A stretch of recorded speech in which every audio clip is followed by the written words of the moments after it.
hindi masyado mahaba ang pila ng immigration. Pinas ka mo pagod doon. Sa atin, sa Pinas talaga, grabe. Dito wala.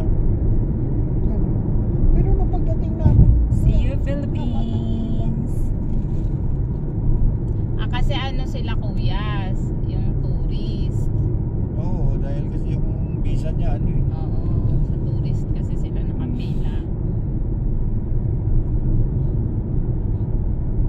Unlike yung tayo, tayo na may ID. iba yung sa may ID, di ba? Iba yung Opo. ano nyo sa may ID. Mabilis yung sa mga may ID na kasi. Oo, pula. Pulang. Ayan o, tarin.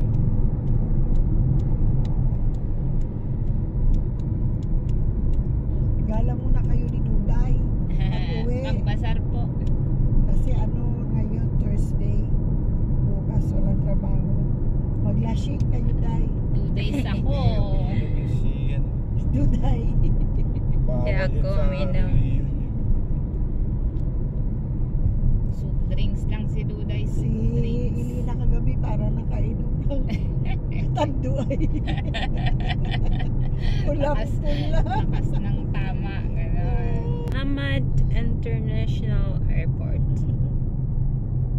Tagal ko naman tumigil ah. Di ko naman binutputan yung sasakyan niya. Wrong timing. Na-timing ito. Na-timing Talaga sa Timing na-timing. lang ko yan nga. Na-timing talaga.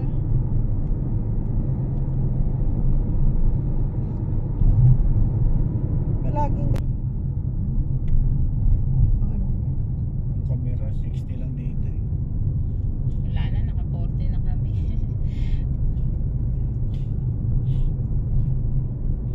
Departure.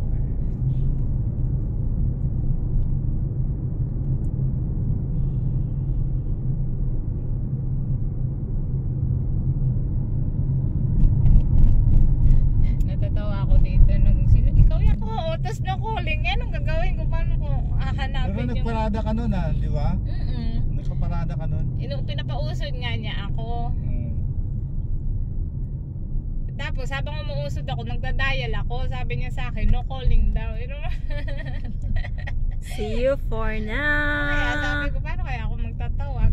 See you, Philippines. si Duday. See you, Philippines. Ko, Duday. Bantayan ka doon ng mga Doon